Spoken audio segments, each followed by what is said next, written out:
Bonjour mesdames et messieurs, bienvenue à un nouvel épisode du Liberté 45 Podcast. Aujourd'hui, on est avec Xavier Courchaine, un étudiant en finance et un employé d'un gros cabinet financier. Salut Xavier, merci d'avoir accepté l'invitation. Salut les gars, c'est moi qui vous remercie. Je suis honoré de faire partie de votre podcast que j'écoute, que je suis un fidèle auditeur depuis maintenant plusieurs mois, That's it. slash années.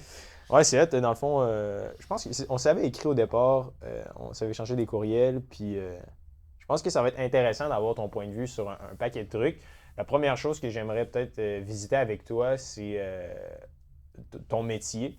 Dans le fond, sans nécessairement mettre ou de parler de la bannière en tant que telle, qu'est-ce que Mhm. tu fais au quotidien? Ouais. En fait, je suis adjoint à un gros conseiller, là. Dans le fond, comment ça marche des fois dans ces cabinets-là comme ça, c'est qu'il y a un conseiller qui run le show, si on peut dire, puis il y a plusieurs adjoints qui l'aident à faire la paperasse. Moi, je suis un adjoint, justement, étant donné que je fais ça à temps partiel, puis que je suis encore aux études en finance. Ben, je prépare un petit peu toute la paperasse pour que quand le conseiller est avec son client, il y a un dossier, il n'y a pas besoin de faire les recherches, il y a toutes les données, je dirais, du client, son actif net, ses dettes, son hypothèque, pour que quand il arrive avec le client, ça soit le plus sharp possible. Pour la proposition, mettons, du placement. Exactement, exactement. Ouais. Puis, tu étudies en finance, ça se passe comment? Est-ce que c'est parce que je pense que les finances ont le dos large. Mhm.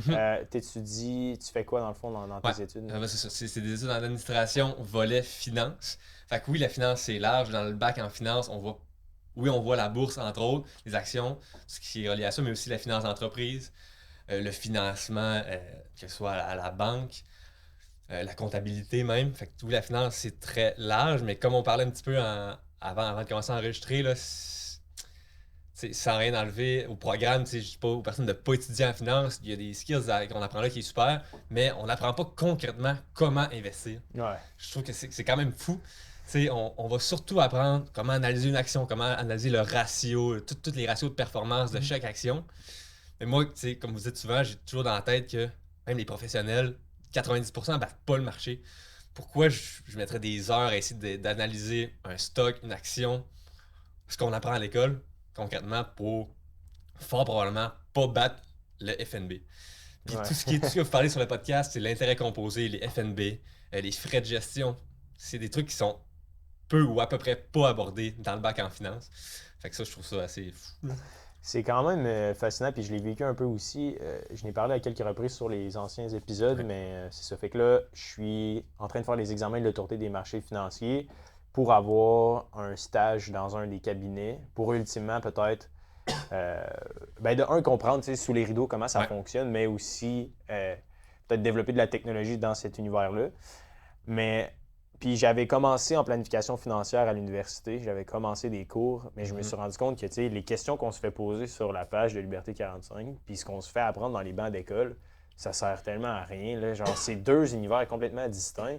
Puis je trouve vraiment que ça manque de tact avec le réel besoin des gens. Absolument. Toi, dans ton quotidien, on le dit, puis évidemment, les gens nous disent, vous êtes un peu biaisé, vous apprenez aux gens à investir Ouais. par eux-mêmes. Fait que je suis content de t'avoir parce que, Mhm. veux pas, c'est le fun d'avoir des gens de l'intérieur qui nous expliquent un peu la réalité. Ouais. Puis est-ce qu'on peut en parler, le frais de gestion, les pratiques douteuses, est-ce que c'est des trucs qui sont vrais dans ton quotidien? Comment ça se passe là, dans... Absolument.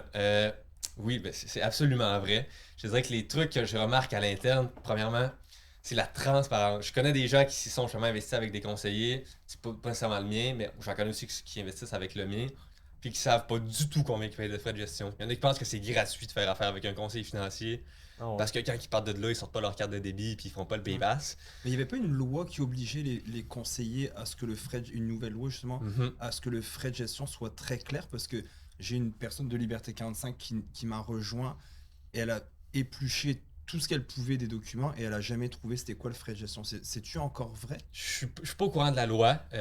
Les frais de gestion sont marqués. Ils sont marqués petits, souvent Ok. en bas de page. Mais ils sont marqués. Si tu D'accord. cherches, tu peux les trouver.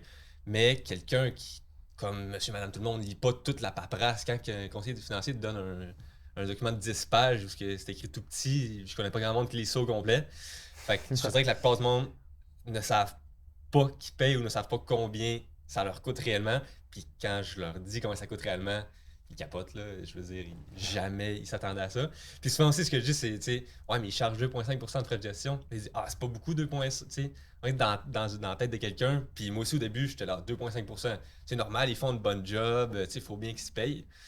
Mais tu te rends compte que au bout de la ligne, là, le 2,5% de frais de gestion, c'est énorme. Là. Puis je comparais ça aussi à mettre ça, exemple, en combien tu payes ton conseiller financier de l'heure. Tu sais, là, je dis vraiment pas que c'est inutile. Là. Les gars font des super de bonnes jobs. Ah Puis oui. pour ce monde qui ont Il en des. faut. Pour ce monde qui ont des enfants, qui ont des successions à planifier, Ouais. ça peut être des conseils qui sont vraiment utiles. Sûr que quelqu'un qui commence dans la vie, qui a 20-21 ans, la plus-value peut-être moins là. Mais bref, justement, pour revenir à mon point, si tu calcules combien ça te coûte, si tu as, je sais pas, quelques centaines de milliers de dollars de placer avec un conseiller financier, combien il te coûte de l'heure, parce qu'en moyenne, ton conseiller financier, tu le vois, je sais pas moi, 1 heure ou 3 mois. Gros Toi, tu le max. vois 5 heures par année. Puis, je sais pas, 500 000 de placer, 2,5% de frais de gestion, 12 500, divisé par 5 heures, ça veut dire que tu le payes 2500$ de l'heure.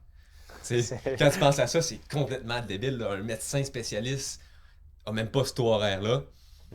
Sauf que Fait eux, ce qu'ils disent, puis ils ont raison, c'est que cet argent-là va pas directement dans leur poche. Non. Parce que vu que toi, tu travailles pour une grosse bannière, par exemple, Mhm. bah, tu sais, les nouveaux fauteuils super luxueux pour que le client, quand il arrive, fasse comme Absolument. waouh, c'est sharp ici, bah, faut les payer, ces genres de choses-là. Absolument. Mais oui, tu payes pour ça, malheureusement. Ouais, Puis, est-ce que tu as parlé un des FNB dans ton entourage au travail? Comment est-ce qu'eux perçoivent ça, l'investissement dans les Ouais, moi FNB? j'en ai parlé parce que justement, quand je commençais à travailler là, je connaissais pas non plus tout ce que vous faites aussi, puis tout l'univers des FNB et des frais de gestion. Mais oui, je leur ai dit, tu sais, moi, ce que je crois, c'est au FNB. Je trouve que les frais de gestion, c'est vraiment ce qui est le mieux pour les clients. Puis malheureusement, je sais pas pourquoi, mais ils me disaient que c'était impossible pour eux de vendre les FNB parce qu'ils n'étaient pas rémunérés sur les FNB. En effet. La raison derrière pourquoi ils peuvent seulement vendre des fonds communs de placement avec qui ils font affaire, puis qui peuvent pas vendre de FNB, ça je comprends pas. J'imagine que c'est moins rentable pour eux de vendre des FNB au bout de la ligne. bah, c'est comme, je vais te faire un comparatif qui m'est arrivé la fois passée chez BM. J'ai voulu changer j'avais des pneus en tête que j'avais vu qu'ils étaient malades mentaux.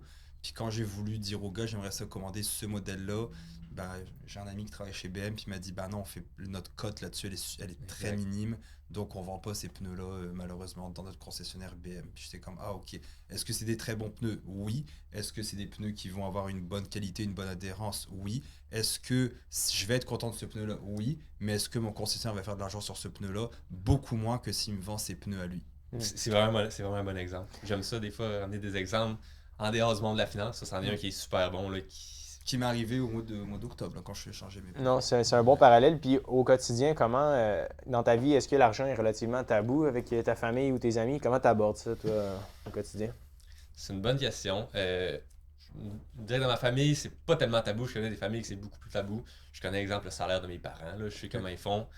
Surtout mon père, là, il s'intéresse. Mais lui, justement, c'est un bon exemple. Avec son travail, il n'y a pas de fonds de pension, donc il faut qu'il le fasse par lui-même. Donc, il y a des centaines de milliers de dollars d'investis avec un conseiller financier. Puis là, je lui parle des frais de gestion. Peut-être que ça serait intéressant d'aller avec des FNB. Mais je le comprends en même temps, tu sais, il est dans la cinquantaine. Puis je comprends que ça peut être épeurant là, de changer du jour au lendemain. Vraiment. Tu sais, c'est ta retraite carrément que tu te Ouais. dis je le fais de façon autonome. Là. Ça marche pas, tu sais. Même si tu sors des arguments que, regarde, je veux dire, ton conseiller financier, il investit à peu près dans les mêmes actions que le S&P 500. Là. C'est juste les frais de gestion, surtout, qui est la grosse différence. Je comprends que pour quelqu'un qui a beaucoup déjà d'actifs, puis la retraite approche, de faire un changement pour investir de façon autonome, ça peut être vraiment effrayant. Mais je pense que c'est bon pour tout le monde là, d'apprendre à investir par soi-même, mais je pense que spécialement pour les 20 à 35, là, Mhm. c'est surtout là que c'est intéressant. Puis oui, tu sais, on en a dans le bootcamp qui ont 40 ans et plus, puis je veux dire, ils ont un super retour sur investissement, mais c'est certain que quand tu es plus près de la retraite, ben, de toute façon, c'est le fun de t'accompagner d'un professionnel pour les décaissements, les affaires de même. C'est pas Absolument. vrai que tu sais, tout se fait de façon autonome. Là, tu sais, sur le podcast précédent, on a eu une courtière immobilière, puis tu sais, ils font un sacré bon boulot là, de soit de trouver une propriété ou de t'aider à vendre. Là. Oui, tu payes peut-être 10, 15, 20 000, mais je veux dire, ils vont te le négocier 100 000 de plus. Là. Fait que, Ouais. tu sais, au bout du compte, tout le monde va être gagnant-gagnant. C'est ce qu'elle disait, la courtière justement, elle disait qu'à un moment donné, il y a des gens qui n'avaient plus besoin d'eux parce qu'il y a des gens qui font beaucoup de transactions, qui savent comment ça marche le marché, qui se sont formés. Donc, ils n'ont plus besoin de payer ce 15-20 000 là. Ah ouais. Mais le principe, c'est de se former. Pour moi, c'est le principe de base. Absolument. Parce que tu peux en parler aux gens, justement, à quelqu'un qui va te dire, justement, prenons ton père, par exemple, qui a 50 ans, admettons, fictif, puis qui se dit, oui, ok, moi, c'est bon, je m'en vais pour investir tout seul parce que les frais de gestion, etc. Puis que là, il se dit, ah, bah, je vais essayer, tu sais, il va cherry pick, là, je vais acheter du Apple, un petit peu de Google, du Facebook. Il va se planter. Je veux dire, toutes les chances sont du côté qu'il ne fasse pas d'argent versus ce qui est en face. Et il y a l'étude de Cyrano qu'on a déjà parlé avec Elle Investit qui disait que dans les 15 dernières années, une personne qui a fait ça toute seule versus à faire avec un conseiller, celle qui a fait affaire avec le conseiller a fait probablement, je pense, c'est 2,5 fois plus de gains qu'une personne qui l'a fait d'une façon autonome. Il y a deux choses à retenir là-dedans. Ils font beaucoup de marketing là-dessus, les conseillers financiers, ils font beaucoup de marketing Ben oui, sur le fait que c'est vrai que la statistique dit, mais c'est à cause des mauvaises pratiques des investisseurs. C'est aussi dans les 15 dernières années. Moi, ça fait à peu près 10 ans que j'investis en bourse. Il y a 10 ans, je connaissais personne qui investit en bourse d'une façon autonome. Ou c'était des day traders qui achetaient de l'or. Puis après, il y a eu le Bitcoin. Est-ce qu'on compte les gens du Bitcoin là-dedans? Tu sais, je ne sais pas ce qu'inclut cette étude-là. C'était dans les 15 dernières années où il y avait beaucoup moins de FNB que maintenant sur le marché. Tu sais, des gros FNB comme VGRO, VEQT, etc. sont là depuis moins de 5 ans. 2019. Tu sais, donc, à un moment donné, on va voir aussi à long terme. Mais ça, j'en suis convaincu que quelqu'un qui investit par lui-même sans se former, c'est le chemin direct vers l'échec. Donc, paye le frais de ton conseiller, de la bannière, etc., d'une coupe de 100 000. Mais si tu ne te formes pas, t'es mieux de payer ton conseiller financier. Absolument. Puis c'est ça, des fois, quand j'explique l'investissement autonome, par exemple, à mes amis ou à ma famille, ce que je trouve délicat, c'est que c'est simple d'investir dans les FNB, puis c'est facile, mais je veux pas dire que c'est facile, parce que quand je dis ça, je sens que le monde va se garrocher, puis justement, ils vont acheter des actions. Donc, il faut savoir la procédure, mais une fois qu'on est formé et qu'on sait la procédure, c'est simple. C'est pas. Les FNB, t'as pas besoin d'avoir un bac en finance, puis pas du tout. Pas besoin d'être bon en mathématiques ou d'analyser des graphiques. Mais tu peux pas te lancer là-dedans dans le vide. Ça, c'est sûr que ça va être pire qu'avec ton conseiller. C'est comme un permis de conduire, tu sais, je le comparerais ça. Ça, c'est pas, on conduit tout ici. C'est pas compliqué, mais si on te l'a pas montré puis que tu l'as pas appris, ben, tu vas. Ouais, le bootcamp, on l'a un peu créé pour ça. Là. Je pense que ça a été, puis on l'a dit souvent sur le podcast, mais tu sais, on fait pas ça pour. Je veux dire, on a nos day jobs là, dans le sens que ça a une vraie valeur. Là. Ouais. Tu payes 1 heure, ben, l'équivalent d'1 heure de ton conseiller financier pour le restant de tes jours que tu n'auras plus jamais besoin de payer. Puis le 2500$ de l'heure, mais tu sais, ça c'est sans compter l'intérêt composé. Là. Exact. Puis c'est qui ça. augmente là, après. C'est Nicolas Bérubé qui disait ça, que ça vient de gruger la moitié de ton rendement espéré. Ouais. Tous ces frais-là que tu donnes. Facilement. Là. Si tu investis, c'est ça, c'est plus tu investis longtemps, plus avec des grosses sommes d'argent, plus le frais de gestion, là, il vient gruger ton intérêt composé. Puis souvent, justement, le contre-argument que je donne aux personnes qui vont dire avec un conseiller financier, les gens sont 2,5 fois ont plus de patrimoine que ceux qui le font cavalier seul. Je me dis, je suis absolument d'accord, mais c'est le modèle d'affaires des conseillers financiers qu'il faut changer. Je disais justement, je parlais de vous, je disais, si tu prends une consultation gratuite avec Uber, ça va te coûter quoi? 50$, 75$. Puis tu l'as ton conseiller financier. Là. C'est juste que Uber, c'est un conseiller financier, mais qui charge 75$ de l'heure, qui est beaucoup moins. Fait que tu vas probablement avoir 2,5 fois plus de patrimoine que la personne qui se forme pas du tout, mais en payant beaucoup moins de frais de gestion. J'aime ce que tu as dit tantôt, parce que moi je pensais justement aller voir un conseiller, plus un planif. Puis je pense qu'à un moment donné, juste quand tu as des successions, des blocs, des entreprises, je pense que là, un planificateur financier, c'est quelqu'un qui connaît vraiment la job, la fiscalité, les finances en général, va pouvoir t'aider. Comme Hubert disait, je peux pas aller plus dans son sens que ça sans vouloir faire une echo chamber, mais de 20 à 35 ans, là, c'est là les années charnières qui vont faire que toute ta vie, tu sais, c'est quelques années même pas de sacrifice, mais tu sais, c'est quelques années-là que tu vas faire, que tu vas travailler fort. C'est ces années-là qu'après, c'est juste une vie très tranquille. Je l'ai fait le calcul, là, parce que j'ai un ami qui m'a dit, qui a vu un petit peu ce que je faisais, puis il m'a dit, regarde, quand je suis jeune, j'ai pas trop d'argent, fait que je le fais par un conseiller, puis quand je vais être plus vieux, je vais avoir plus d'argent, là, je vais le faire par moi-même, puis comme là, ça va me coûter moins cher de frais de gestion. J'ai fait le calcul, puis à cause de l'intérêt composé, tu serais mieux d'investir autonome de 20 à 35, puis d'avoir un conseiller de 35, exemple, à 60. Parce qu'à cause de l'intérêt composé, là, tu perds tellement d'intérêt composé à 2,5%, tu perds tellement d'intérêt composé que même si ton montant est petit, 50, 100 000 quand tu as 30 ans, sur le long terme, tu serais mieux de 20 à 40 d'être autonome, d'investir de façon autonome, puis de 40 à 65 d'être avec un conseiller financier qui pourra justement, peut-être ta situation va s'être complexifiée, qui va pouvoir planifier ta retraite et faire ton plan c'est ça, ton plan de décaissement. Est-ce que je sors des REER, des CELI, du CRI, de mon fonds de pension, de la job? Exact. Puis ça, c'est vrai que ça donne plus d'allure. Depuis tantôt, on parle en mal des frais de gestion, mais justement, à la place que ça va être, si tu as une question fiscale, tu prends le téléphone, tu appelles un fiscaliste, il va te répondre comme ça. Si tu as une question légale, c'est-tu légal de faire ça, j'appelle un avocat, il me répond à ma question tout de suite. Fait que pour les situations plus complexes, un conseiller, ça peut être solide, utile, mais je suis entièrement d'accord avec Adrien. C'est ce qu'on martèle. Il y a quelqu'un qui nous a écrit justement un conseiller qui dit pourquoi vous lapidez tout le temps les conseillers. Puis j'étais comme, si c'est pris comme ça, c'est dommage. Moi, je trouve ça très dommage parce que ça n'a jamais été le cas. Moi, Hubert, je te laisserai parler après, mais dans le sens, moi, tout ce que j'ai voulu dire sur les podcasts, c'est combien ça coûte. Combien ça coûte de faire affaire avec un conseiller. Les faits. Exactement, c'est juste ça. Regarde combien ça coûte. Est-ce que c'est fait pour tout le monde? Non, mais ça, je vais me répéter 10 fois ou 100 fois en disant ça. Mais pour moi, d'avoir eu cette conversation-là, Hubert, c'est peut-être différent, mais moi, ça a été de se dire, voilà combien ça te coûte. That's it. Ouais, mais notre but un peu du podcast, c'est de démocratiser les finances, mais de révolutionner aussi l'univers au Québec de la gestion de l'argent et tout. Puis je pense que c'est important de parler des praticiens, là, les conseillers financiers. Je veux dire, c'est comme si tu veux révolutionner l'univers de la médecine, tu n'as pas le choix de parler des médecins. Puis de la pratique, comment ils opèrent. Fait que c'est un peu un passage obligé. Je pense que c'est un gros bloc de l'éducation. C'est de comprendre un peu ça dans quoi tu investis, puis c'est quoi la commission, puis le café que tu bois et qui n'est pas gratuit. C'est ça. Puis même si tu fais affaire avec un conseiller financier, d'écouter vos podcasts peut être bénéfique. Ça peut augmenter l'épargne de quelqu'un. Ça peut le pousser à ne pas vendre quand les marchés chutent, ou même le pousser à acheter plus quand les marchés chutent. Fait que, sur votre message, je pense que ce que vous dites, c'est pas une va pas avec un conseiller financier. En fait, ils se complètent très bien. Se complètent très bien. Puis le modèle hybride que vous parlez, là, ça peut être super aussi. Là. Moi, je suis 100% autonome, mais pour le modèle hybride, ça peut être super aussi pour certaines personnes. Quelle autre chose on pourrait améliorer? Toi, tu le vis au quotidien parce que tu vois la réalité, des clients puis des conseillers financiers. Ça serait quoi un peu... Ce sont les problèmes? Bon, tu en as parlé un peu brièvement au début, la transparence, le fait qu'ils n'en parlent pas tant que ça. Mais ce serait quoi quel genre de service, toi, tu serais prêt à payer pour, qui ferait comme du sens? Un service que tu parles souvent, mais l'automatisation de l'argent qui part de mon compte chèque puis qui s'investit automatiquement sans y penser. Ça, c'est aussi un avantage. Je pense que...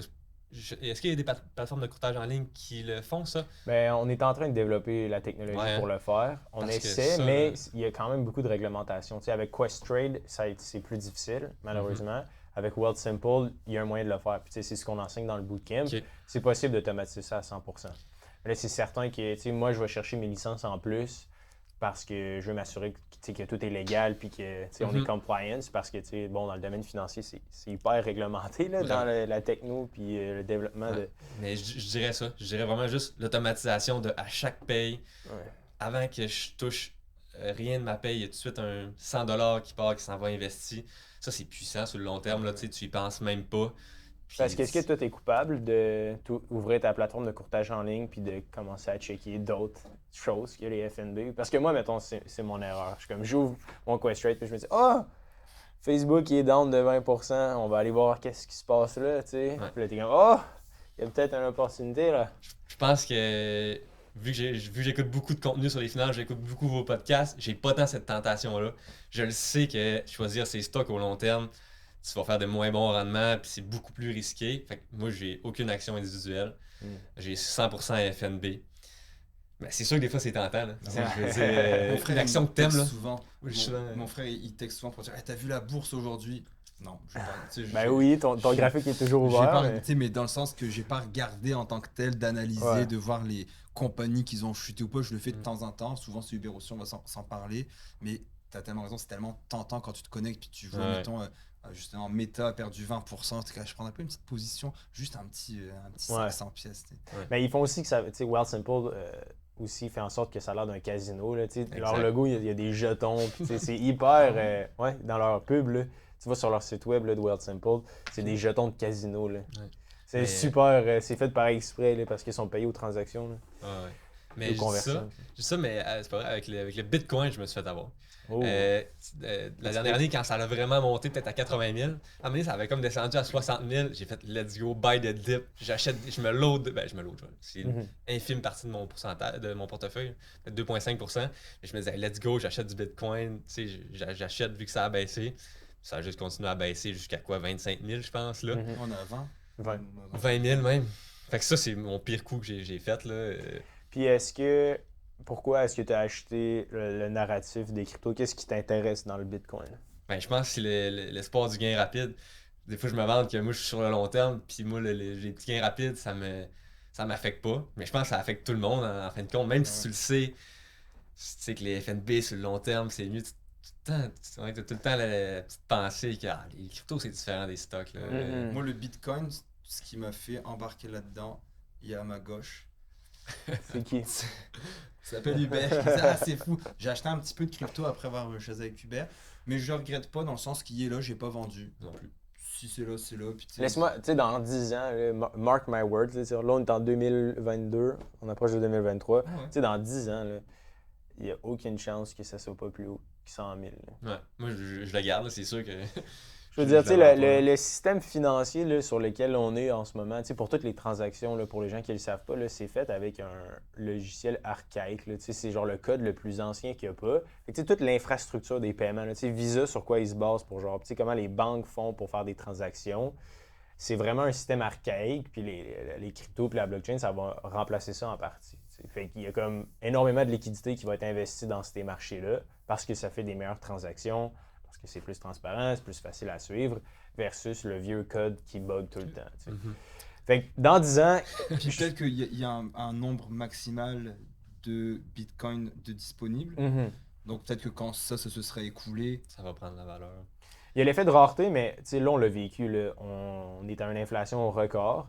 Puis le Bitcoin est hyper décevant. Là, parce que techniquement parlant, le Bitcoin, ça devait être comme Mhm.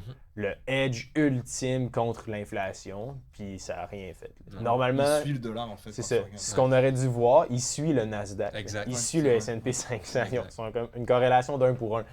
Fait qu'il n'y a pas eu de grosses révélations. Puis il a été décevant en ce sens-là au niveau des cryptos. Mais ça prouve que c'est encore hyper tôt dans l'univers des finances et des cryptos parce que tu sais, c'est toujours des histoires, veut pas. C'est un narratif que les investisseurs se créent. Puis si pour eux, c'est vraiment pas un inflation edge, là, tu sais, un edge contre Ouais. l'inflation, ben ça augmentera pas. Là. Fait que je pense qu'il y a beaucoup de temps encore à laisser couler pour que ça soit vraiment qu'il y ait une grosse croissance. Mais tu sais, comme dans Ouais, c'est tout, un là, peu ce que je disais. dans une décennie, je veux dire. Je pense que le Bitcoin est bon, mais je pense que les investisseurs dans le Bitcoin, eux, n'étaient pas bons. Exact. Ouais, ils sont C'était des gens toxiques qui un peu. étaient un peu comme tu l'as dit, puis tu as l'honnêteté de le dire, puis j'apprécie que tu voulais des gains rapides. Mhm. Moi, c'était pareil, je me suis dit, je vais mettre ça là, peut-être que je vais faire une coupe de 1000 avec ça, Ouais. je vais être content. Mais finalement, c'est pas la bonne mentalité en investissement, c'est là que tu te plantes. Exact. Puis c'est ça, t'en parlais, je pense, dans le dernier podcast. Là. Peut-être que le produit Bitcoin, c'est super bon, mais c'est ça. Tout ce qui est gain rapide, moi, j'essaie de m'éloigner le plus possible de ça. Là. Puis le Bitcoin, c'est carrément. Toutes les cryptos, c'est carrément ça. Là. Puis les jeunes, tes amis, est-ce qu'ils sont tous investisseurs comme toi ou t'es un peu le mouton noir? Mais je voulais te poser justement la question, là, mais je suis le mouton noir. C'est qui est fou, là. Mais dans ma classe, justement, de finance, là, Vous êtes combien? on se connaît, on est une trentaine, là, tu sais, au Saguenay, c'est une petite université. Mais je pense que je suis là. En tout cas, je connais aucun de mes collègues de classe qui investit dans des FNB, qui a vraiment la mentalité de Ah ouais. moins de frais de gestion possible.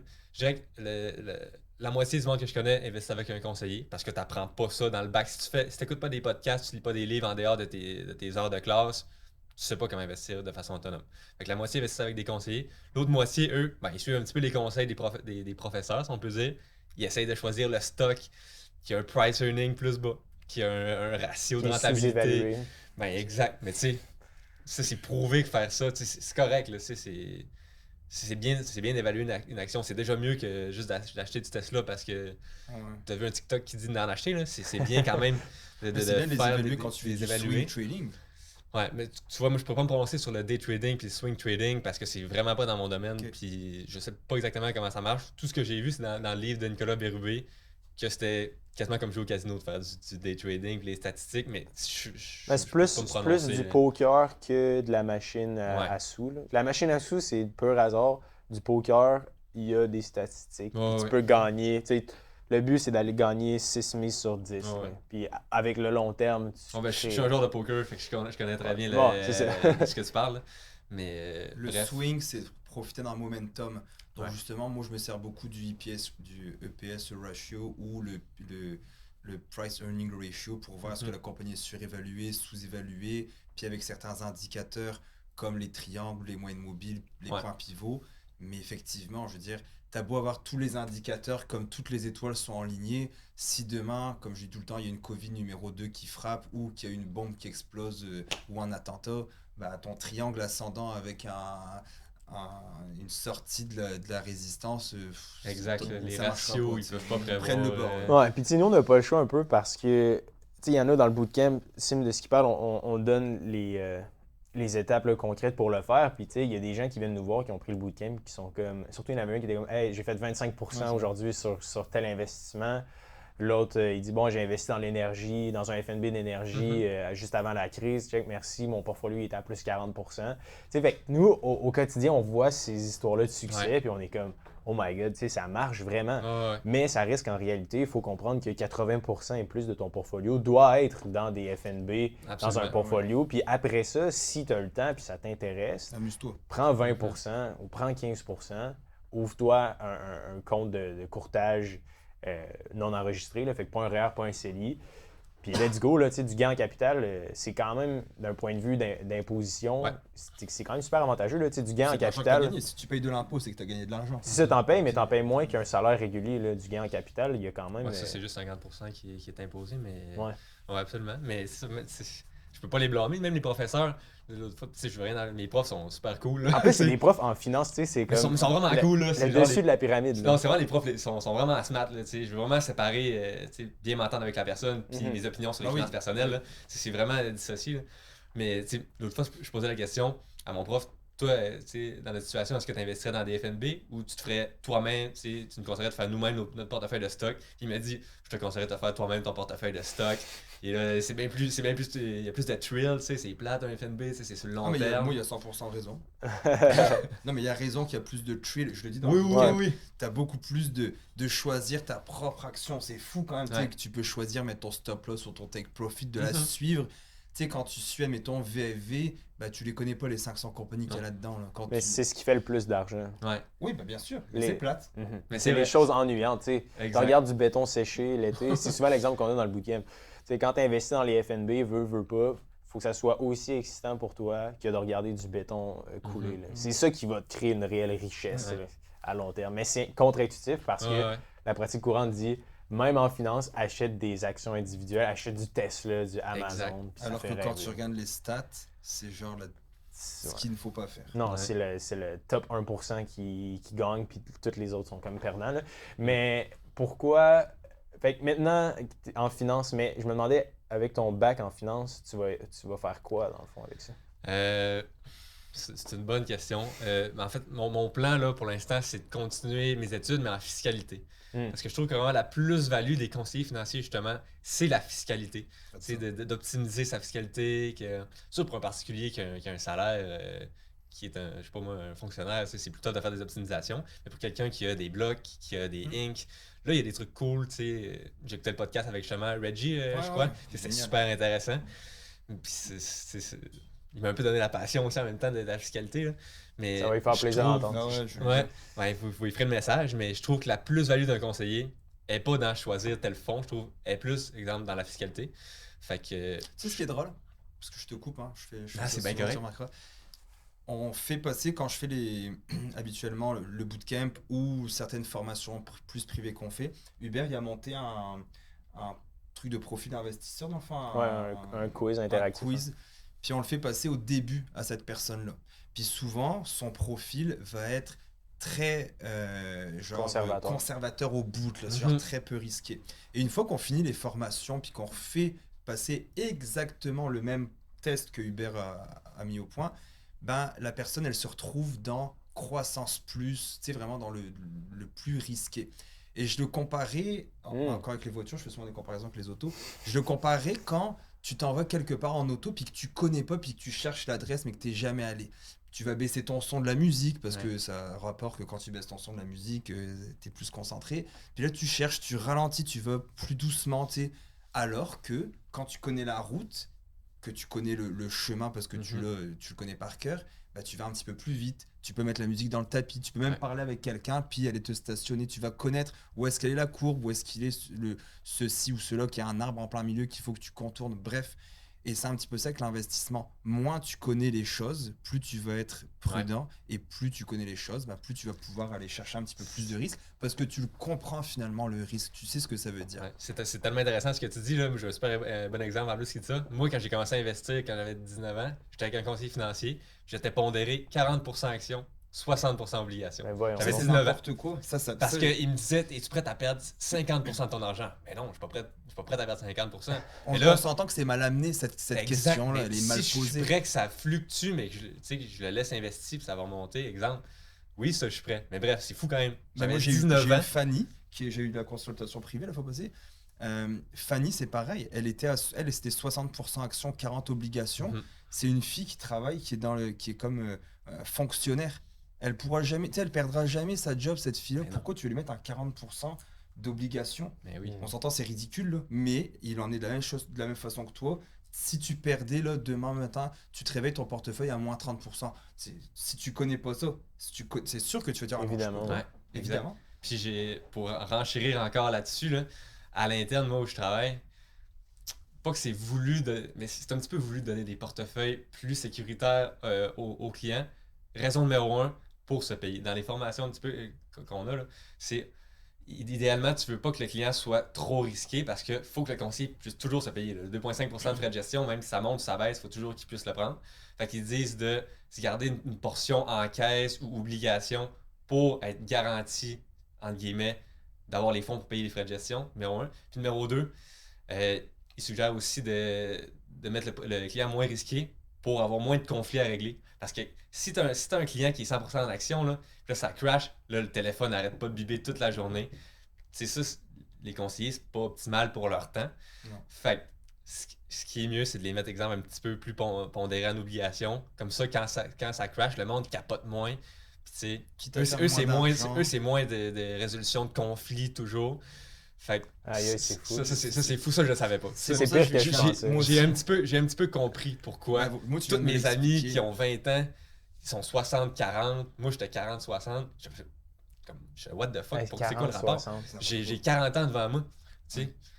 Puis finalement, ça peut expliquer un petit peu pourquoi il fonctionne comme ça. C'est une question que je me posais, je me disais, pourquoi justement cette fille-là, puis d'autres que je connais, pourquoi tu aurais des obligations à cet âge-là, en fait autant d'obligations à cet âge-là? Le conseiller, il prend un pourcentage, donc son but, ce serait que tu fasses le plus d'argent possible pour prendre un très gros pourcentage. Ouais. Mais comme tu l'amènes, je le comprends parfaitement. Tu sais, comme moi, je te l'ai dit, au travail, je pourrais faire bien plus de cash, j'ai souhaité d'en faire moins, mais d'avoir une qualité de vie. Exact. Bah, eux, c'est la même chose. Je fais peut-être un peu moins d'argent, mais un salaire qui est sécuritaire et stable, plutôt que de faire plus de salaire, mais que mon téléphone sonne toute la journée, puis je dois expliquer à la personne. Puis j'ai pas envie de me lui expliquer à la personne, si j'étais un conseiller, mais la bourse c'est normal, tu sais, il y a des hauts et des bas, il y a eu des récessions ou des crises, c'est cyclique à chaque 10 ans. C'est du temps pour eux où est-ce qu'ils vendent pas, puis ils font pas de la prospection de nouveaux clients. Au bare minimum, la règle du pouce, ça devrait être 100 moins ton âge. Là, dans le cas où quand tu avais 20 ans, c'était 100 moins 20, ça devrait être 80% d'actions, 20% d'obligations. Puis ça, c'est comme au pire, tu sais, le plus conservateur possible. Fait que c'est quand même... J'avais un portefeuille de 60 ans. d'une personne sur le bord. Wow. Justement, là, pour justement parler de la qualité de vie, là, il y a une histoire que je me suis fait conter d'un conseiller à mon cabinet. Lui, ce qu'il faisait, c'est, avec ses clients, il achetait sur marge. Fait que lui, c'était comme sa spécialité. Il faisait emprunter de l'argent à des clients, puis il l'investissait. Puis, tu sais, pendant un bout, là, je pense, jusqu'à 2006-2007, il y avait des super rendements. Là, c'était un des meilleurs conseillers. Il était super successful. Puis en 2008, quand tout a crashé, étant donné que, vu que ses clients étaient risqués, là, il se faisait appeler comme un fou. C'était complètement débile. Il a carrément fait une crise de cœur, puis il est décédé. Parce qu'il se faisait trop appeler de partout, puis de ses clients, qu'il avait trop leveragé. Fait que ça revient au même, c'est la tranquillité d'esprit. Lui, il essaie de donner plus de rendement à ses clients. Ça s'est reviré quand ça a crashé. Mais ils disent le nombre de personnes Il était trop ultra stressé. wealthy qui se sont suicidées à la crise de 1929. Tellement ils avaient tellement d'argent, puis quand les marchés ont De chuté, 1930, ouais. ouais, ils Ils ont sautaient des. Oui, oui, Ouais. oui. Il y a C'est eu fou. beaucoup de suicides des gens qui avaient beaucoup d'argent parce qu'ils étaient en train de tout perdre, parce qu'ils supportaient pas. Mhm. Puis surtout quand tu joues avec les marges et les leviers, Ça là, amplifie. ça va en avoir. C'est la bien chose que contre je les toucherai Ah ouais, non, jamais. c'est Là. non plus. Les effets de levier en bourse, souvent, Je ça le l'ai- fait demander. là. Moi, je l'ai essayé. Là. Ouais. Mais au top. Je me suis pris une marge, parce que je suis aux études, là, comme je disais. Fait que j'ai pris une marge étudiante, je me suis dit, j'étais dans mes débuts. Là. Je me suis dit, ma marge est à 3%, le S&P fait 10%. Je fais 7% gratis. Mais, en théorie, c'est vrai, mais ça a tombé que je l'ai fait au haut. Ok. Fait que là, de un, je perds de l'argent, puis de deux, mon taux est variable. Fait que mon taux d'intérêt il monte. Fait que là, mais c'était une petite somme, là, tu sais, c'est pas dramatique. Mais c'est. Quand on utilise des instruments plus avancés, je pense que c'est là que ça devient super important, l'éducation et la Mhm. formation, parce que, tu sais, avec une coupe d'indicateurs clés, puis en comprenant un peu les facteurs macro, tu es capable de voir quand il y a un renversement, tu sais, de grosses tendances comme ça. Fait que c'est certain que quand tu vas chercher des effets de levier où tu vas aller, tu sais, peut-être que c'est une bonne stratégie, mais il aurait fallu avoir plus de connaissances au niveau des indicateurs. Ouais, et exact. des moyens C'est vrai que je trouve que pour la tranquillité d'esprit, c'est cher payé. Là, Parce qu'on nous le demande le souvent. rendement Ouais. est pas si. Est-ce que je devrais emprunter? Tu t'as pris sur ta marge étudiante, c'est ça? Exact. Ok, bah on se fait demander. Est-ce que Réhypothéqués. Moi, la question que j'ai souvent, c'est est-ce que je peux emprunter sur mon prêt étudiant ou j'ai un prêt pour investir? Tu sais, pour moi, ce sera tout le temps non, de mon côté à moi présentement. Peut-être que dans Mhm. 10 ans, je changerai d'avis, mais pour l'instant, c'est non pour ma part. Par contre, si tu es médecin, infirmière ou que ton chum ou ta blonde fait un gros salaire puis qu'il est capable de te baquer, si ton père, puis que tu réussi pas, ton père ou ta mère te dire oh, t'as perdu 100 000, tiens, voilà un chèque de 100 000, oui, Mhm. fais-le. Si tu as ce guts-là, si tu as le moyen de baquer ton risque Absolument. et ta perte. Par contre, si tu es un travailleur, je veux dire, plus régulier, puis que ton argent, bah, tu travailles pour l'avoir, que tu fais des efforts, bah, reste peut-être un peu plus. Je pense même pas que c'est d'être conservateur. Je pense que d'aller avec une marge, c'est vraiment là de jouer avec le feu quasiment. Les seules marges que j'utiliserais, ce serait vraiment pour partir une entreprise privée. Là. Ouais. Tu sais, mettons, acheter des produits tangibles où tu as un réel contrôle, là, dans le sens que tu Tu peux revendre par la suite. achètes une tondeuse pour tondre des Ouais. gazons, Ouais. ben, tu Ouais, vas avoir un absolument. contrôle direct sur ton retour sur Absolument. investissement. Tu sais, Mais- tandis que. Ouais, justement, ma conseillère, elle m'avait déconseillé de faire ça, d'investir en bourse, mais elle m'avait conseillé de m'acheter une auto avec ce prêt-là. T'es pas- Ça m'a fait rire. Fait elle dit, non, je te conseille pas d'acheter des actions avec un prêt, mais ce que la plupart des gens font, puis ce que je conseille, c'est de prendre cette marge-là et d'acheter une auto avec. Mais voyons donc. J'étais comme. Tu sais, l'auto a pas mal plus de chances de perdre de valeur que mon FNB. Là. Ouais. C'est quand même fascinant. Puis c'est ça qu'on se rend compte. Tu sais, ce qu'on apprend dans les bancs d'école, c'est vraiment général, mais on n'apprend rien sur la bourse. Tu sais, même toi en finance, tu sais, moi c'est Ouais. pour les conseillers en sécurité financière, c'est souvent des études de cas. OK, bon, mais voici tel dossier. Quel genre de produit tu devrais y recommander. Mais il n'y a pas de connaissances macroéconomiques ou de connaissances. Je trouve tellement qu'il complexifie tout ça, là, des fois, c'est tellement plus facile que. Ben, je veux pas réduire ça, c'est pas facile, là, mais je trouve que des fois, il complexifie, puis il oublie l'essentiel qui est juste justement rester investi longtemps. Puis, Mais plus tu complexifies, plus c'est payant pour toi. Ouais, exactement. Tu sais, dans le sens que si c'est complexe, les gens vont venir à toi pour que tu décomplexifies et ça devient payant, un peu comme je l'ai déjà dit, le langage au niveau donc juridique, c'est fait pour se compliquer. Moi, j'ai renouvelé mon hypothèque dernièrement, puis ça fait quand même longtemps que je suis, tu sais, c'est pas ma première hypothèque, puis tu sais, je lis beaucoup, je suis dans le domaine quand même financier avec Hubert.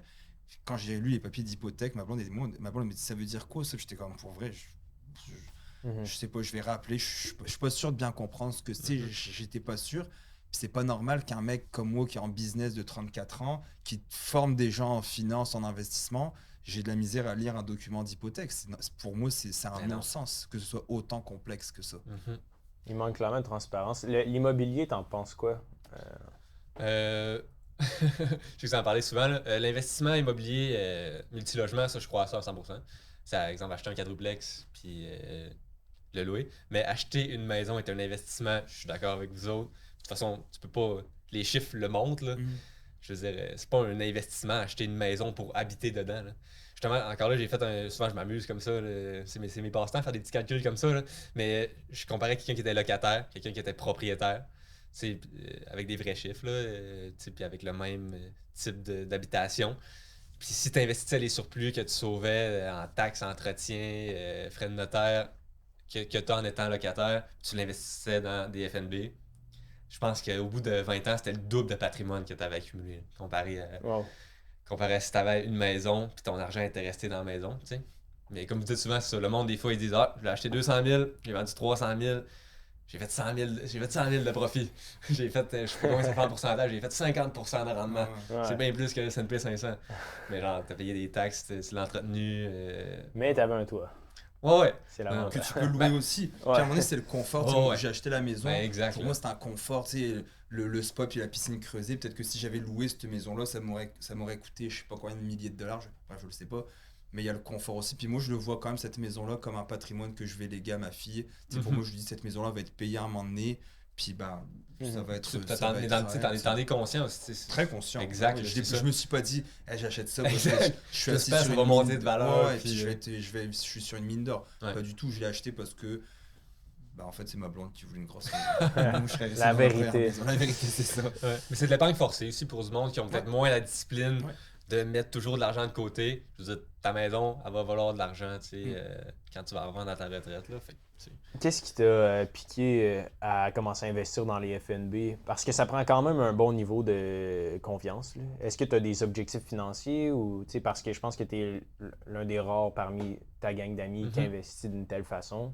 Ouais. Ça a été quoi l'élément déclencheur pour toi? Ça a été la lecture de livres. Vraiment, là, pendant la pandémie, j'ai jamais été un lecteur. Parce que les livres qu'on me donnait à l'école, j'aimais pas ça. Mais je me suis rendu compte que la lecture, j'aime ça quand ça m'intéresse. Bref, j'ai lu Liberté 45 de Pierre-Yves McSween. C'est le premier livre que j'ai lu.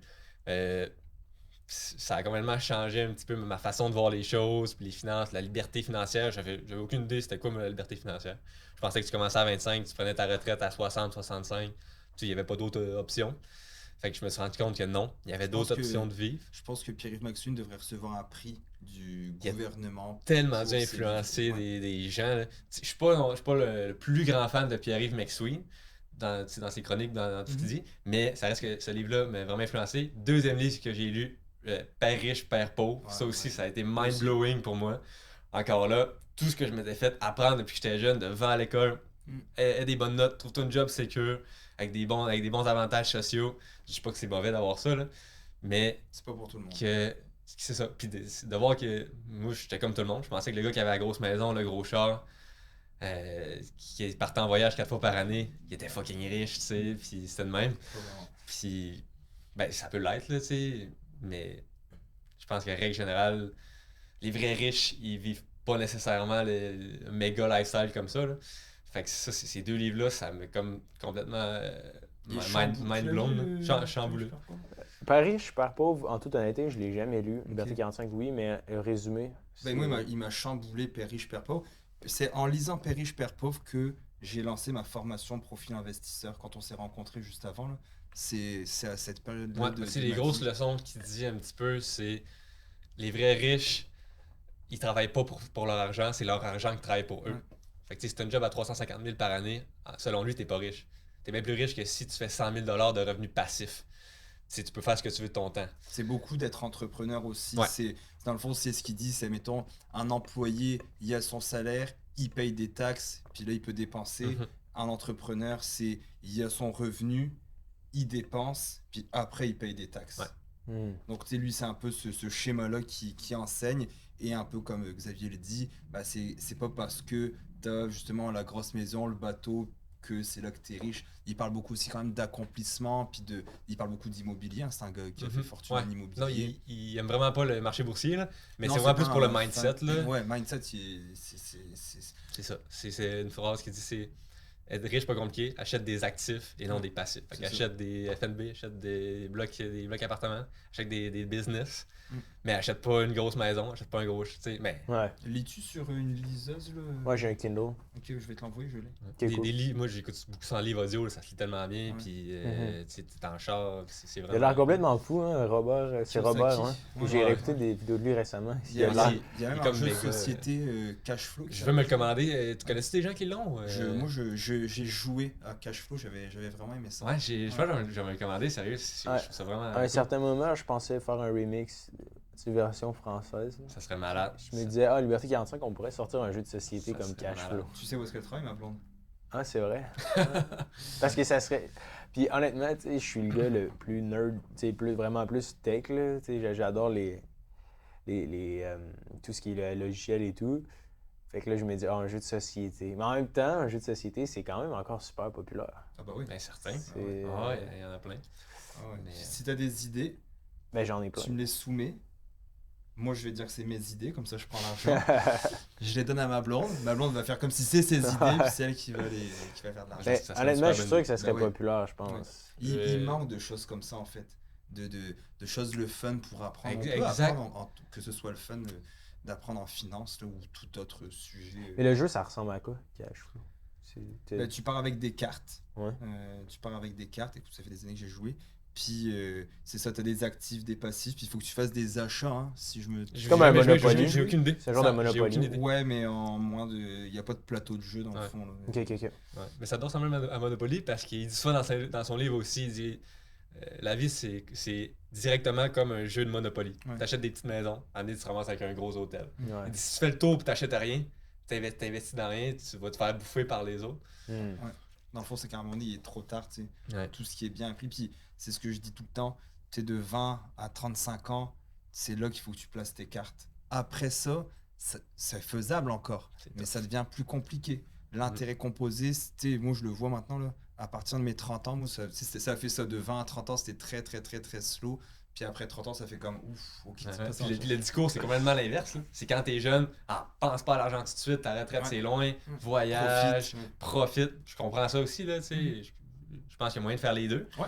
Mais, tu sais, je regardais les calculs, puis commencer à investir tôt, c'est un Mais hack. l'effet boule de neige aussi n'est pas juste dans les finances. Là. Je pense que c'est aussi à travers les relations. Puis, tu sais, le nombre de contacts que tu peux te faire, je trouve que ça, c'est vraiment exponentiel aussi. Là. Puis, tu sais, tu nous l'as dit une couple de fois, mais je pense que c'est bon là, pour les gens qui écoutent le podcast. Oui, il y a l'investissement monétaire, mais il y a aussi l'investissement en temps à la rencontre de d'autres gens qui ont les mêmes intérêts. Tu sais, je pense que la communauté, c'est le fun pour ça. Tu sais, on est allé à notre premier meet-up en personne. Ça va être vraiment cool. Ouais, c'était cool de parler avec une quinzaine de personnes d'argent sans tabou, puis on va essayer d'en faire un peu plus souvent.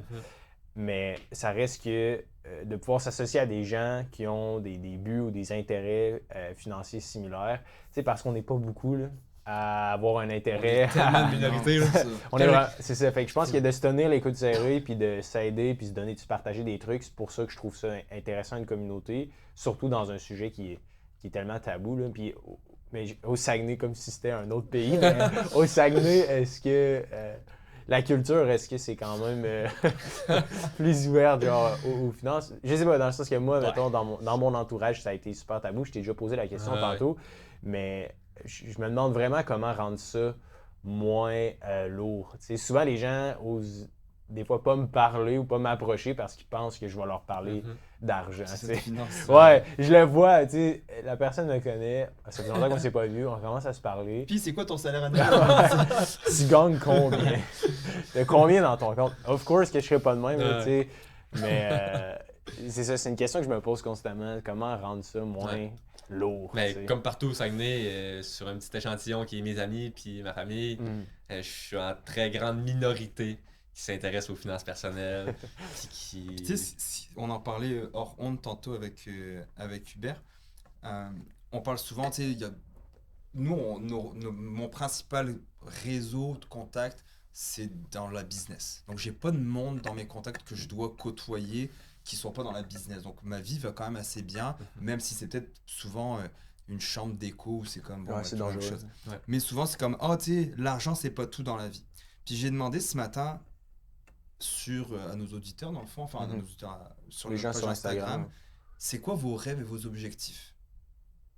Je vais pas parler d'argent. C'est quoi vos rêves et vos objectifs? Je les ai ici, ok? Je vais vous en lire quelques-uns, Une puis vous dizaine, pouvez ouais, les on a des dizaines commenter. de Prendre un 6 mois pour faire le tour des États-Unis et revenir par l'Ouest canadien et une retraite plus tôt. Ça implique quoi? De l'argent. Liberté financière. J'aimerais vraiment ça, voyager, faire le tour du monde, ça a l'air cool. Là. Voir l'Europe et Dubaï, mais mon salaire, mon hypothèque et mes dettes m'en empêchent. J'invente rien, là. Je veux dire, je suis pas en train de raconter des conneries. Avoir une petite maison à la campagne, payée, avec un immense jardin et serre. Une Audi RS6, sans compromettre ma santé financière. Ensuite, j'ai 2 fois en suivant loader mon CELI, voyager à temps plein et connaître le monde, faire mon ancien salaire annuel en 1 mois, qui est 100 000 $ par année, pouvoir me payer un voyage en jet privé, apprendre et aider mes enfants à une liberté financière le plus tôt possible. Ça, j'adore. Tu sais, Ouais. pour moi, c'est. Je pense pas que tu as d'enfants. Non. Mais tu sais, pour moi, tu sais, je regarde ma fille, puis je suis comme. Tu sais, quand t'as un enfant, c'est différent. Là. Acheter un deuxième immeuble, prendre ma retraite à 50 ans et voyager à temps plein, prendre ma retraite à 40 ans, vivre de mon art et avoir assez d'argent pour en profiter, être c'est cool. copywriter en étant étudiant temps plein, me lancer en commerce en ligne de dropshipping, Lambo à 25 ans, 100 000 à 22 ans, Chronos à 2 $. C'est quoi Chronos? Je sais pas, ça doit être Un c'est une bitcoin, crypto-monnaie. Puis le C'est dernier, quoi ton rêve? J'aimerais que le bitcoin soit moins cher. Genre, c'est comme- ou plus cher. peut-être Ouais. que Ouais, lui, plus cher, ouais. Puis le dernier, c'est travailler dans un métier que j'aime, peu importe le salaire. C'est Tous. Là, je t'en ai lu. c'est tellement relié à la liberté financière. hein. C'est la liberté financière. C'est- Si tu me diras oui, mais c'est votre page de Liberté 45. Oui, c'est vrai. Mais trouve-moi quelqu'un qui a un rêve qui n'est pas relié à l'argent, dans le sens que ça prend pas d'argent pour faire ça. Tout ce que tu fais actuellement, tu sais, moi je fais des activités avec mon enfant, toutes les activités qu'on fait, ça prend de l'argent. C'est la fabrique de notre société. On peut juste Oui. pas. Ouais, je l'entends tellement souvent, là, tu sais, des personnes qui voudraient, exemple, se réorienter leur carrière, mettons, dans une place qui est un petit peu moins payante. Ah, je peux pas, là, je vais laisser mes avantages sociaux de l'autre job. Ben, j'aimerais ça, là, du monde qui sont blasés de leur job, là, il y en a en tabarnouche après moi, là. Ouais. Puis, tu sais, c'est... Ça fait En même temps, partie c'est du un peu jeu. normal, là, c'est correct, mais tu sais, quand t'es blasé de ta job, moi, je doublerais mes efforts d'investissement pour justement prendre la retraite de soi plus tôt, ou ben... On en parlait la fois passée justement avec, sur un autre podcast avec Mathieu, où moi j'ai entendu ma famille, enfin mon père, mes oncles dire toute leur vie « Ah, j'ai hâte à la retraite. Hein. J'ai hâte à la retraite. » Puis pour moi, je peux pas concevoir cette phrase-là de Ouais. me dire « J'ai hâte à la retraite parce que je suis dans un métier que je déteste, puis ça me fait chier de me lever chaque matin. » Tu sais, on a quand même de la chance parce qu'on a un métier où on est assis, tu sais, notre santé n'est pas affectée, mais tu sais, quelqu'un qui travaille Dans un avec... mine. Ouais, ou tu sais, Ouais. c'est ça, ce genre de métier qui impacte ta santé parce que tu travailles dans des positions bizarres, puis tu te pètes le dos, ou tu sais que tu es constamment assis comme les chauffeurs routiers, ce genre Ouais. de choses-là, ce genre de personnes-là, pas de choses-là. Ben, tu sais, à un moment donné, ça impacte ta santé aussi, donc tu sais, peut-être que tu voudrais changer de carrière, te réorienter, mais ça prend du cash, ça prend du finance, ça prend de l'argent pour Ouais. faire ça. Puis t'en parlais justement un peu de la différence de génération, là, puis c'est vraiment vrai. Là. C'est, mettons, nos grands-parents, là, eux autres, c'était comme vraiment tough, là, le travail, puis les salaires, c'était pas beaucoup. Là, mettons, la génération de nos parents, tu sais, il y avait un job qu'ils aimaient pas nécessairement, mais au moins, il y avait quand même une bonne paye, il y avait une maison, pis tout. Là, nous autres, on veut comme plus, mettons, travailler puis se faire chier. Des fois, mettons, quand je dis, moi, je veux être libre financièrement, mais mettons, arrêter de travailler à 40 ans, des fois, la réponse, ça va être, ah, c'est quoi, t'es pas un travaillant, tu sais, t'es lazy, tu sais, tu veux pas... t'es lâche, tu sais. Mais je trouve pas que tu peux pas associer ça à la lâcheté de vouloir avoir une liberté financière, puis de plus travailler dans un job qui te fait chier, exemple. Ouais, mais de Mais- toute façon, je pense que tu sais, si on voit ça purement d'un point de vue statistique, tu sais, il y a comme le GDP, c'est quoi en PIB. français? Ouais, le PIB des pays, puis il y a aussi un métrique super important qui est la productivité là, des habitants. Puis de toute façon, ça a été montré à maintes reprises que, tu sais, quand tu as des personnes en société qui sont pas productives, ben, tu sais, tout le reste de l'économie n'est pas vraiment en santé. Puis une grosse partie de là passe par le sentiment tu sais, d'accomplissement, puis de persévérance, puis de travaux qui est plus grand que soi, tu sais, d'avoir une mission, une cause. Fait que la plupart des gens qui sont blasés de travailler, de toute façon, ça apporte rien à eux, puis ça apporte pas grand-chose à personne. Parce que, tu sais, quand tu donnes pas ton 100%, vaut mieux pas tant le faire que Ouais. ça. J'ai l'impression, Ben puis, oui. tu sais, c'est un peu... C'est pour nous autres, on est quand même jeunes, tu sais, comme moi j'ai 21 ans, là, tu sais. Je commençais pas à donner des leçons à du monde de 50 ans, là. Tu sais, des fois, je me sens un peu imposteur, là. Tu sais, peut-être qu'à 50 ans, je vais avoir une job que j'haïs, puis je sais pas, là. Mais bref. Mais il y a Ouais, des obligations aussi, mais Ouais. c'est le fun d'avoir le point de vue de toutes les tranches d'âge parce que tu sais, évidemment, des gens avec des enfants ou toi qui viens de rentrer dans la vie d'adulte, tu sais, ont des réalités différentes, mais ça reste que je trouve que le fil conducteur, ça reste que l'argent, c'est pas assez parlé en société, mais tout le monde y pense le soir avant de se coucher sur leur oreiller. Ils sont comme, je vais-tu en avoir assez pour demain, tu sais. C'est un peu exagéré, Non, t'as mais... raison, je pense que t'as raison. Ouais. Les statistiques nous le prouvent quand même. Xav, est-ce que tu as des idées de side hustle en terminant? Est-ce que je te mets sur le spotlight? Absolument. Tu disais que mon emploi, c'était travailler adjoint à un conseiller financier, mais ça, c'est vraiment à temps partiel. Puis j'ai 2 autres side hustles. Le premier, c'est de la livraison. Vous avez sûrement déjà entendu parler, là, Skip, Uber. Ouais. Je veux tout savoir là-dessus. Un petit peu. Ben, combien ça paye? C'est une bonne question parce que tu sais, des fois c'est dur à évaluer avec le prix de l'essence puis les réparations du véhicule qui sont plus T'es fréquentes. livreur chez Uber, DoorDash? Skip, ouais. Ok, Skip de Dishes. Skip de Dishes, ouais. Mais c'est vraiment à temps partiel, là. Mais c'est rentable. j'ai commencé ça pendant la pandémie. Mais ce que je dirais, parce que j'ai habité à Québec aussi pendant un petit bout, j'en ai fait un petit peu. Puis c'est vraiment plus rentable en région à cause du trafic puis aussi du prix de l'essence. Mais surtout le trafic. Parce que tu sais. T'es pas pris aux lumières. Ben exact. À Québec, c'était pas mal moins payant, exemple, qu'au Saguenay, où est-ce que tout est proche, puis que tout est à genre 5 minutes d'auto. Il n'y a pas de lumière au Saguenay. C'est en cheval, puis en carrosse. Mais honnêtement, si je peux ramener ça à un salaire de l'heure, ça peut peut-être revenir à du 20-22$ de l'heure. Net de réparation. Après essence. Après essence, réparation, à peu près. Là, t'es travailleur autonome, là, t'es considéré comme ça. Puis surtout, ce qui est cool, c'est que tu fais littéralement ton horaire. Là. Puis quand je dis littéralement, c'est que t'ouvres l'application. Je pourrais peut-être ouvrir mon application là, puis je pourrais probablement aller faire des livraisons. Là. Puis si après 1 heure, je suis tanné, je pourrais probablement dire je m'en vais, je suis plus disponible. Fait que ça, la flexibilité, c'est cool.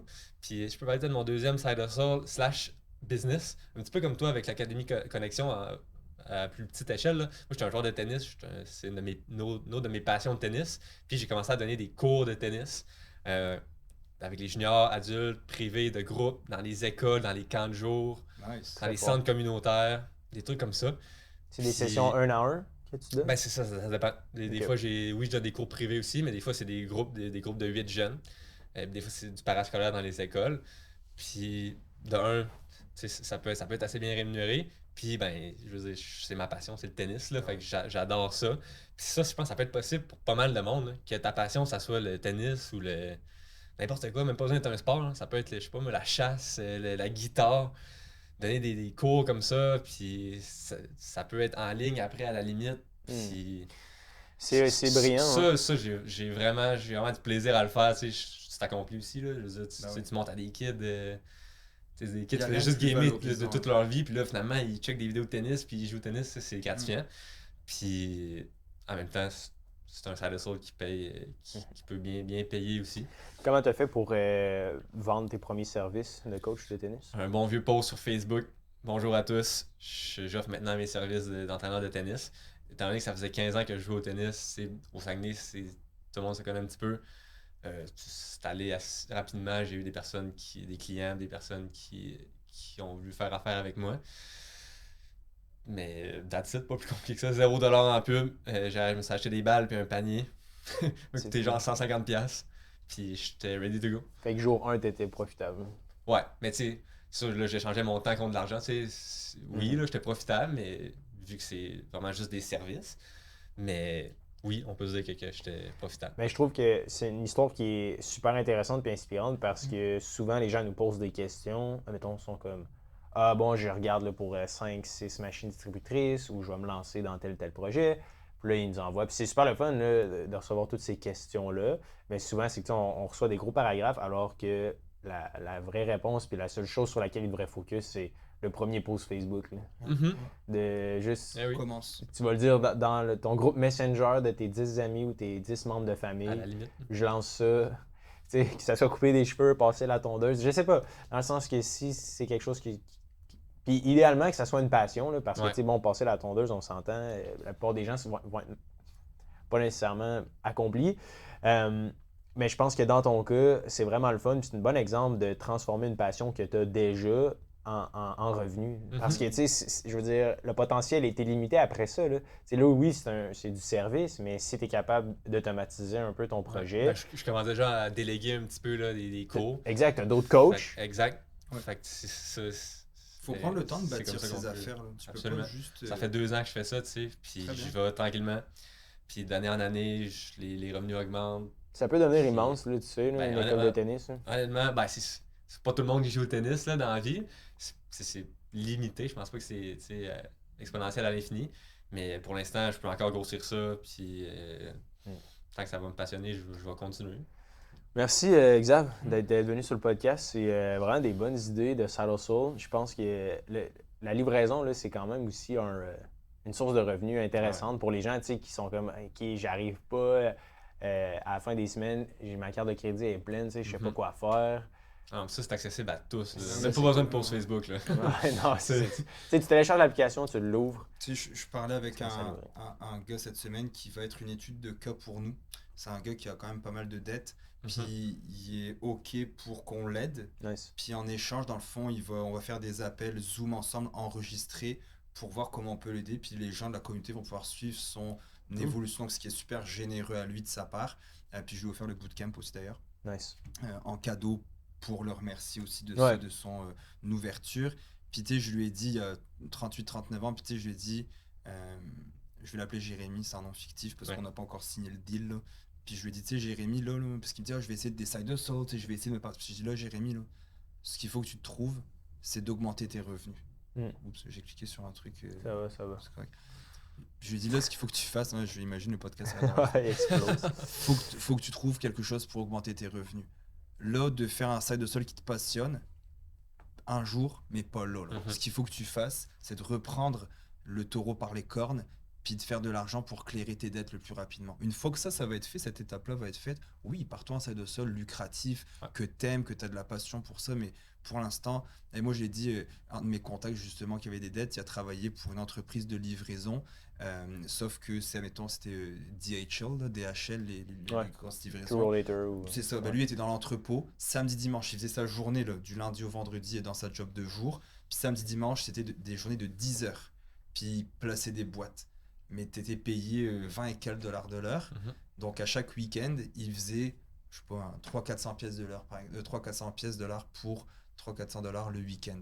C'est super Et bon. ça lui a aidé, il a fait ça 3 mois, je pense 2 ou 3 mois, puis ça lui a permis d'avoir un bon montant d'argent. Il s'est fait chier pendant 3-4 mois. Bien sûr, il s'est fait chier. Mais même 3-4 mois de souffrance. Puis tu sais, je vais aller plus loin, puis c'est méchant, mais il s'est fait chier pendant 3-4 mois, pourquoi? Parce qu'à l'époque, il s'est loadé de dettes en faisant des choix de marde. Ouais. Tu comprends ce que je veux Ah dire? ouais, il a payé pour ses choix de marque qu'il a fait à l'époque. Donc, oui, il a travaillé 3-4 mois ou whatever, 3 mois chez DHL pour se sortir la tête de l'eau. Puis après, il a pu repartir à neuf, mais il a payé pour les erreurs du passé aussi qu'il avait fait. On va essayer de te revoir sur le podcast, Ouais. Xav. Ben, c'est sûr, moi, dans le monde des finances, là, je suis pas prêt de partir. Là. Si je peux me permettre, j'essaie de faire un petit peu aussi la même chose que vous, mais au Saguenay. Ça me tient vraiment à cœur, là, les jeunes, puis de leur montrer. Je compte vraiment là, dans les Tu prochaines voudrais-tu semaines. donner des conférences dans les écoles au Saguenay? C'est exactement ça. Je commence à contacter les écoles là, pour aller dans les jeunes, parce que je trouve ça, comme on parlait, de 18 à 35, c'est tellement important. Ouais. Puis je trouve, mais c'est aucunement enseigné. Moi, j'ai jamais entendu parler de ça à mon école secondaire. Fait que je vais commencer à faire ça. J'ai déjà aussi des petites pages Instagram, Si tu TikTok. veux, on peut te donner notre bannière Liberté 45 pour le Saguenay. Si ça t'intéresse, parce que Parce nous, qu'on a on... plein de profs qui nous contactent du Saguenay. Puis on en peut pas fait y plus, aller. ouais. C'est vrai? On va monter Ok, au Saguenay. faudra checker ça. Mais c'est ça, comme je disais, moi j'ai déjà un petit peu ma marque là, de commerce. Là. En tout cas, si je peux me permettre, là, je suis pas là pour plugger rien. Vas-y. Ah, vas-y, Mais vas-y. ça, j'ai ma petite page qui s'appelle Finance Zéro Frais de Gestion. Fait que ça le dit dans le nom. Où est-ce que justement je m'adresse surtout aux jeunes, puis de commencer à investir tôt dans les FNB. Si jamais il y en a qui veulent aller follow ça, ça va dans la même veine que vous, ce que vous faites. Mais c'est sûr que moi je suis ouvert à revenir sur le podcast. Ben oui, J'ai that's it. vraiment aimé mon expérience. Puis, Gros merci, Xav. Ça Ouais. fut un plaisir. Puis écoute, on se tient au courant là, pour les prochaines fois. yes, merci les gars. Merci.